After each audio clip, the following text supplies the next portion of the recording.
Ce n'était pas un simple croisement de jambes. C'était un contrat brisé devant le monde entier. Le préambule, l'instant qui redéfinit le pouvoir, début. L'histoire de Basic Instinct, 1992, transcende celle d'un simple thriller érotique, elle est devenue la chronique d'un conflit éthique fondamental au sein de l'industrie cinématographique. Le récit de sa création est inextricablement lié à un moment de confrontation d'une brutalité symbolique. Dans l'atmosphère tendue d'une salle de projection, l'actrice Sharon Stone a matérialisé sa reconnaissance d'une profonde violation. Je suis allé à la salle de projection. J'ai giflé le réalisateur Paul Verhoeven au visage, et je suis parti. Cet acte, d'une violence symbolique manifeste, n'était pas le fruit d'une simple querelle, mais l'expression physique d'un désaccord irréconciliable sur la nature du consentement, l'étendue du contrôle créatif et l'exploitation de l'image. Nous entreprenons ici une analyse archéologique et exhaustive des coulisses de ce film, qui a connu un succès colossal tout en générant une controverse morale et systémique durable. L'objectif est de comprendre comment la quête inconditionnelle de la provocation artistique a pu mener à une violation perçue de l'autonomie d'une actrice. Notre démarche consiste à décortiquer la psychologie des principaux créateurs, les enjeux financiers astronomiques, et la manière dont cette controverse a exposé, et dans une certaine mesure, fissuré la hiérarchie intrinsèque d'Hollywood. Nous examinerons en détail les récits divergents, les témoignages annexes, et les répercussions culturelles et juridiques qui persistent encore aujourd'hui.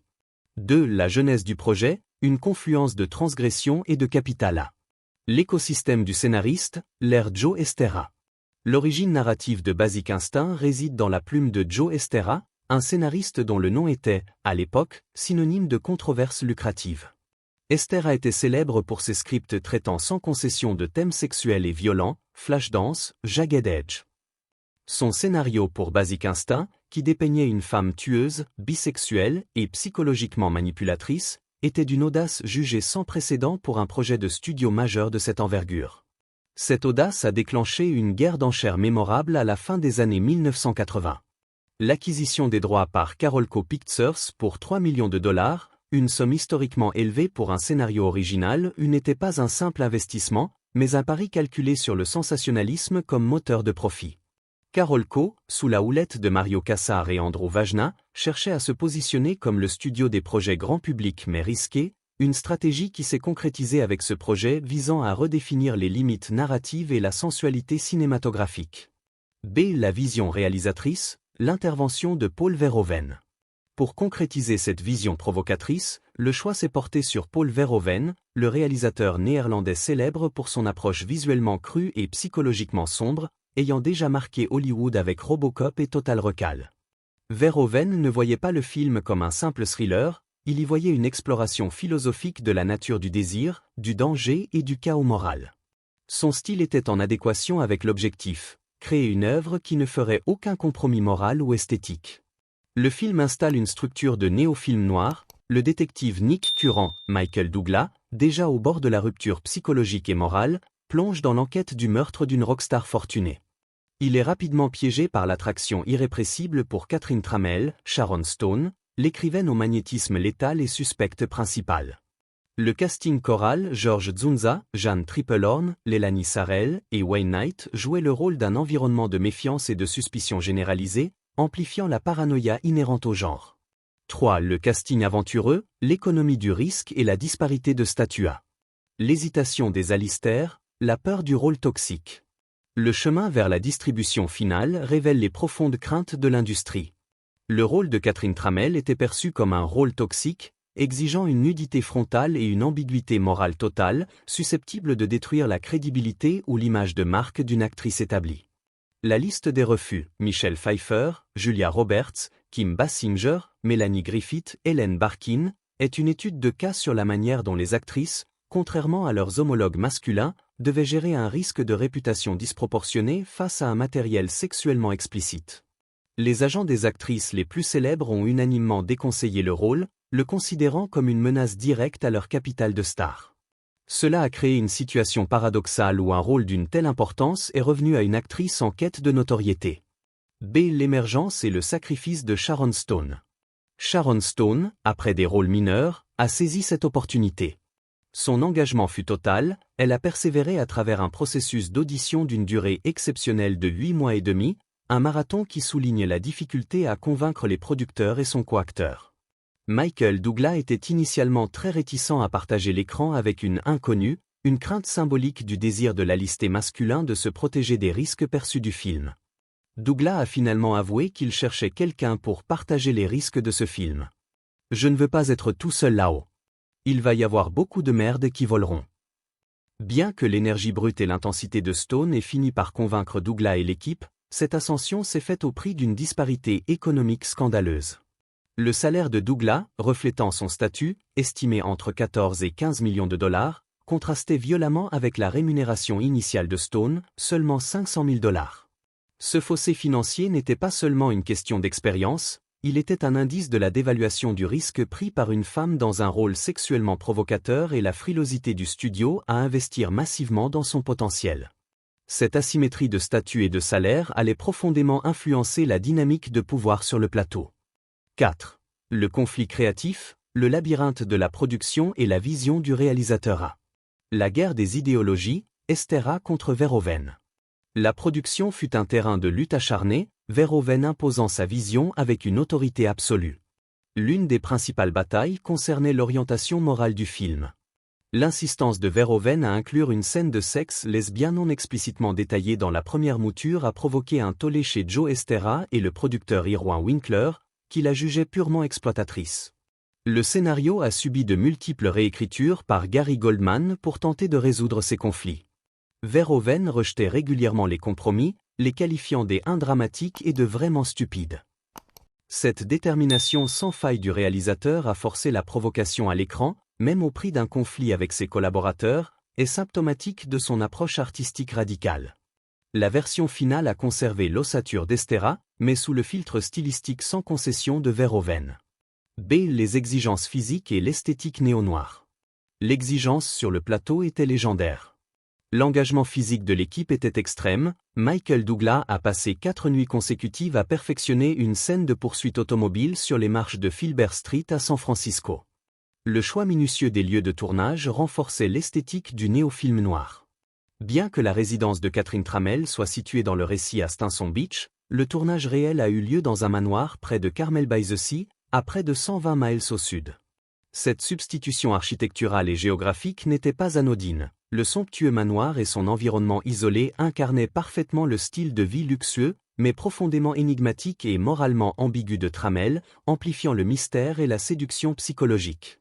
Le film réussit à créer un environnement où l'ordre de l'enquête policière est constamment subverti par le chaos et la séduction d'une figure féminine qui manipule les conventions.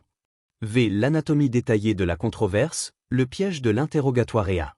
L'allégation de trahison, le prétendu motif technique.